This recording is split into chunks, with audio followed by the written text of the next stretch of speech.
I was literally taping up the last box. In the living room of the house, my fiancé, Liam, and I had just bought. I'm 29. I'm an architect. And this house, this was everything we'd worked for. My phone buzzed. And I saw Brenda light up the screen. My mom. I picked up, totally beaming. Mom, you won't believe how good the light looks in the kitchen. We were just setting the date for the housewarming party. It's in 2 weeks. The line was silent for just a beat. Then, her voice came back. Ice cold. Rishima. Cancel the housewarming party. I actually laughed, thinking it had to be a joke. What, Mom? Are you serious? I'm perfectly serious, she said, her voice completely flat. Your sister, Chloe. I just got a part in a local television commercial. We're having a party to celebrate her. On that same day. Have you ever felt like the second choice in your own family? Let me know your story in the comments below. I tried to argue. I said, Mom, come on. We've been planning this for months. We've already started buying things. I'm not canceling just because Chloe got a commercial. She sighed. That heavy, annoyed sigh she always uses when I'm being difficult. Don't be so selfish. Rishima, this is a big deal for your sister. It's the same guests. Just a different party. Just reschedule your little house thing. I felt that old, familiar anger rising in my chest. The kind that feels cold and heavy. No way. Mom, I said, my voice firm. This is our house. We're talking about our home. I am not canceling. End of story. She started to yell, her voice getting high and shrill. But I didn't even bother to listen. I just hung up the phone. I sat there on a cardboard box, just staring at the phone in my hand. That's when Liam walked in. He's 30. A financial analyst. And the most stable thing in my life. He took one look at my face and knew. He didn't even have to ask. Brenda, he said. I just nodded. And as I told him what she demanded, all the memories I usually keep locked away came rushing back. It was always like this. Chloe first. Me second. I remembered my college graduation. I was the first person in our immediate family to graduate from a 4-year university. My parents, Mark and Brenda, showed up 2 hours late. They missed me walking across the stage. They stayed for exactly 20 minutes. Took a couple of photos. And then said they had to leave to beat the traffic. It was pathetic. Especially when I compared it to what they did for Chloe. My sister, who is 4 years younger. Just a few months earlier.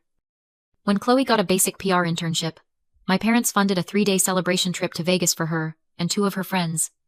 A 3-day party for an internship. 20 minutes for my degree. Liam listened to the whole thing. And I could see his jaw tightening with every word. When I finished, he just shook his head. That's ridiculous, he said, pulling me into a hug. We are not canceling anything. This is our house. Our party. I leaned against him. So grateful for his support. I know. But why can't they ever put me first? Just once. Because they're clueless, Liam said firmly. But I put you first. Always. He tapped my nose. Now, let's go send out those invites. The next morning, I woke up determined to forget my mom's crazy demand. Liam and I had this beautiful new house. And I was going to focus on filling it with our friends. I sat down at our new kitchen island. Opened my laptop. And started working on the email invitations. Then my phone buzzed. It was my cousin, Megan. Hey, Rishima, she said. And her voice sounded really weird. Hesitant. Is everything okay? With you and Liam? And the new house? I was totally confused. Yeah. Everything's great. Why? What's up? There was a long pause. Oh. This is awkward. Aunt Brenda called my mom last night. Rishima. Is it true? You guys bought a lemon? That you have to cancel the party?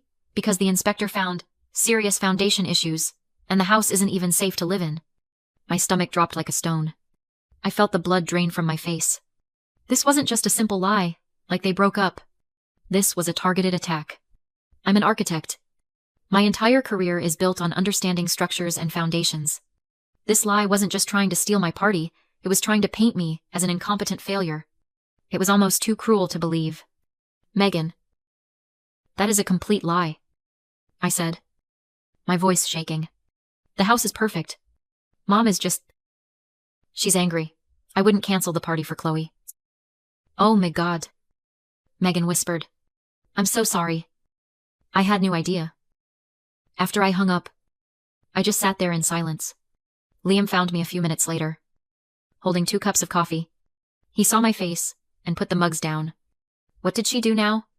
I told him. I told him about the serious foundation issues and the house being unsafe. I watched his face go from concern to pure, cold anger. Why, I finally asked, the word cracking in my throat.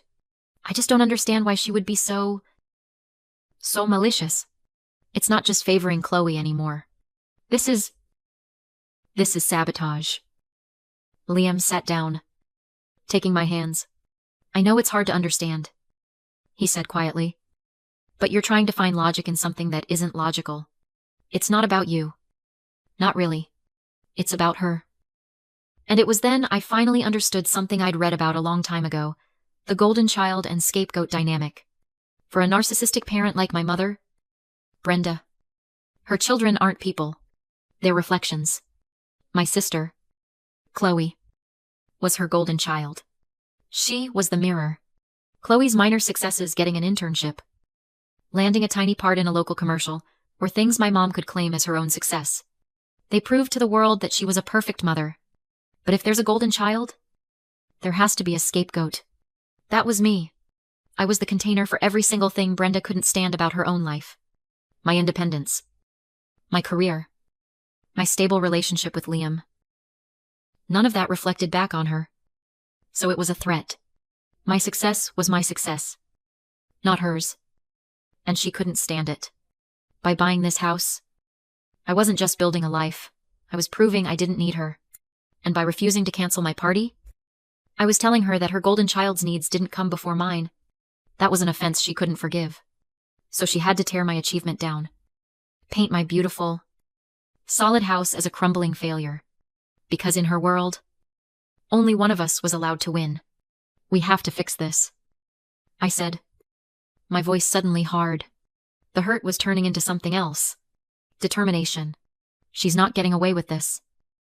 We spent the rest of the night doing damage control, calling every relative, sending out a mass email with photos of the inspection report, and posting on social media that the party was absolutely 100% still on.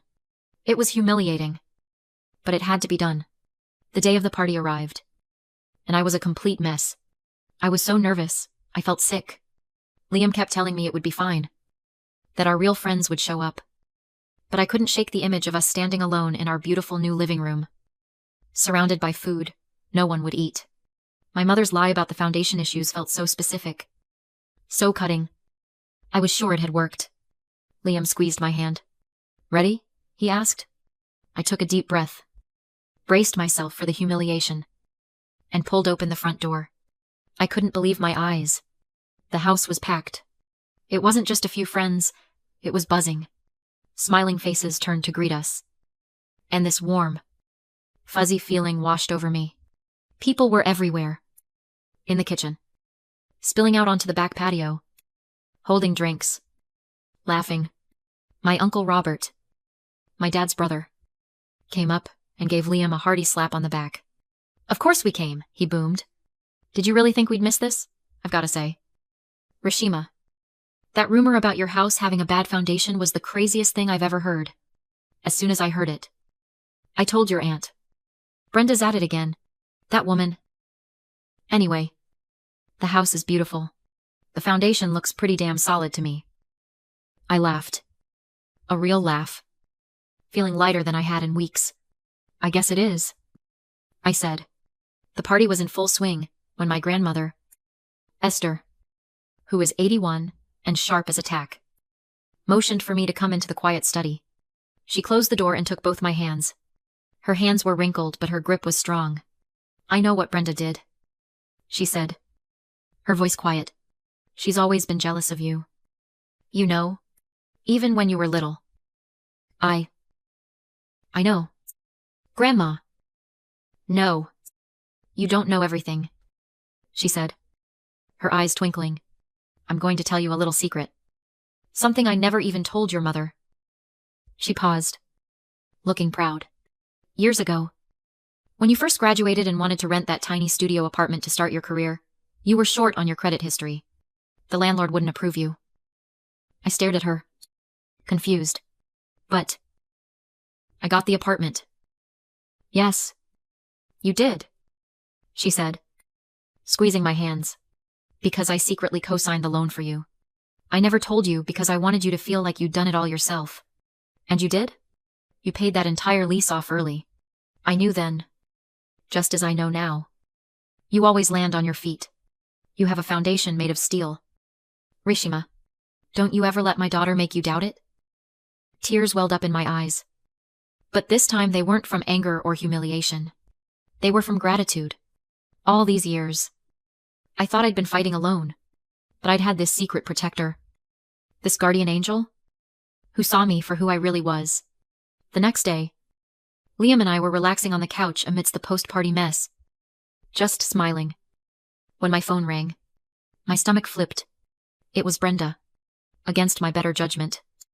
I answered. Hello. You ungrateful. Nasty girl, her voice screeched through the phone. I had to hold it away from my ear. How dare you? Mom. What are you talking about? Don't you? Mom!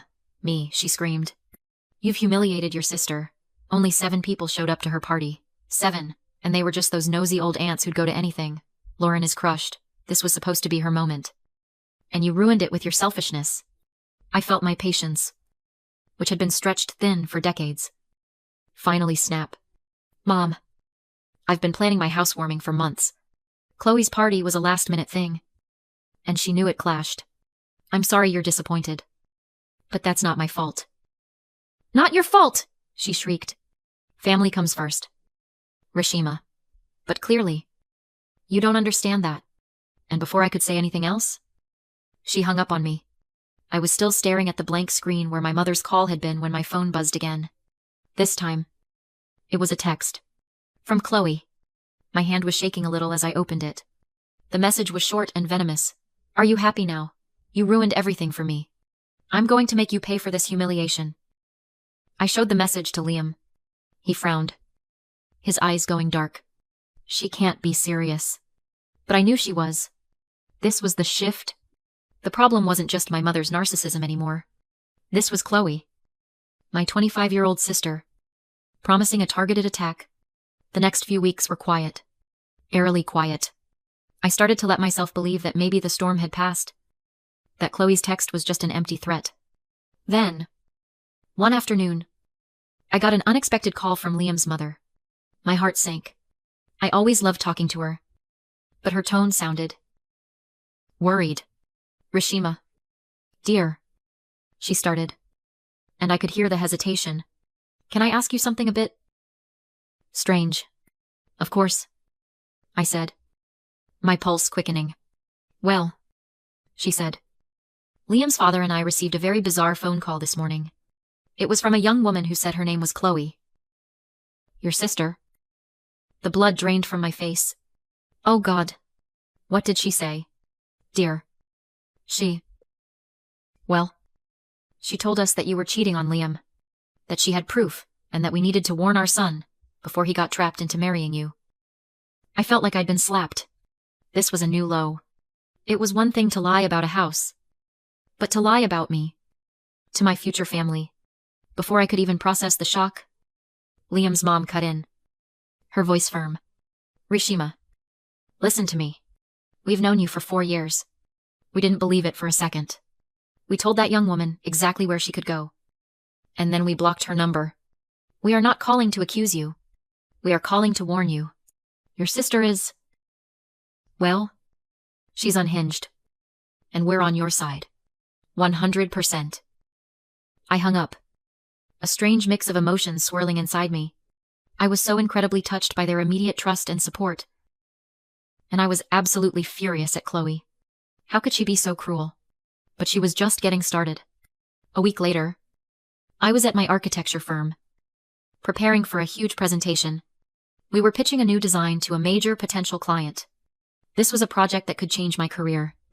My boss, a man I deeply respected, called me into his office. He looked uncomfortable. "Rishima," he said, avoiding my eyes. "Sit down. I need to show you something." He turned his monitor toward me. My stomach clenched. He had a web page open. A review site for architecture firms. And there, posted under 3 different anonymous names, were 3 new 1-star reviews for our company. For my work, I read them, my hands going cold. This firm is unreliable. Their lead architect seems promising, but drops the ball. We had serious concerns about the structural integrity of her designs. Had to pull out. Avoid at all costs. Our project was delayed for months due to structural issues that were overlooked. A complete lack of professionalism. Structural issues. The same lie. The exact same words my mother had used about my house. But now professionally weaponized. Chloe, with her PR background, knew exactly what she was doing. She was using the language of my own industry to poison the well. To make me look incompetent. I looked up at my boss. Speechless.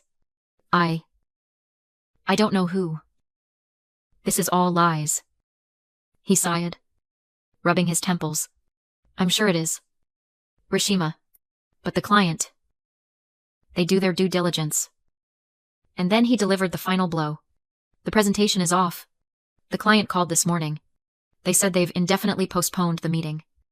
Citing reputational risk they found in online reviews. I just sat there, frozen. The floor had just dropped out from under me. This wasn't a family fight anymore. This wasn't about a party. Chloe had brought the war to my livelihood. She was trying to ruin the one thing I had built for myself. This wasn't just revenge. This was an attempt to destroy me. I didn't have to do anything. Chloe did it all herself. In her obsession to make me pay. She got sloppy. She became so consumed with her smear campaign that her actual work at the PR firm completely fell apart. She was spending all day on her work computer. Not for her clients, but for her bizarre vendetta against me. Using company resources and databases to find new places to post her anonymous structural issues reviews. Apparently, her boss had already warned her twice about her performance and her erratic, paranoid behavior. The final straw came when her boss, a sharp woman in her 50s, noticed Chloe was billing hours for a client she wasn't even assigned to. She did a quiet investigation and found everything. The logged-in accounts, the saved drafts of the fake reviews, the spreadsheets of contacts she was targeting, including my boss. Chloe was called into the office. She was fired on the spot. Not just for poor performance, but for gross ethical misconduct and using company resources to try and destroy another person's reputation. The very thing she was so celebrated for, her big break in PR, was the exact tool she used to self-destruct. The irony was almost poetic. After that, there was silence. Blessed, wonderful silence. Months flew by. The noise from my old family faded. My firm recovered the client after I presented my boss with all the evidence, and my reputation was restored. Life with Liam in our new house was peaceful. We threw ourselves into planning our wedding. Not with stress, but with actual joy. One evening, we were sitting at our dining room table. The one we'd bought after the housewarming party. Stacks of beautiful, cream-colored envelopes were piled up, ready to be mailed. I was addressing the last few, my hand cramping. But I was smiling. And then I got to the bottom of my list. There were 3 envelopes left. 3 blank spaces on my list. Brenda, Mark, Chloe. I just stared at them. My pen hovered over the first envelope. I could feel all the old programmel guilt rising up. But she's your mother. But he's your father. But she's your sister. I thought about all the years I had tried to be good enough. To be seen. To earn the love they gave Chloe so freely. Liam found me there, just staring at the paper. He didn't say anything. He just put a comforting hand on my shoulder. I looked up at him, and my eyes were clear. There were no tears. "I don't think I can," I whispered. He just nodded. Understanding, completely. "It's your call, Rishima. Whatever you decide. I'm with you." I took a deep breath. I picked up the 3 blank invitations. I stood up from the table, walked over to the paper shredder in our new home office, and fed them in. One by one.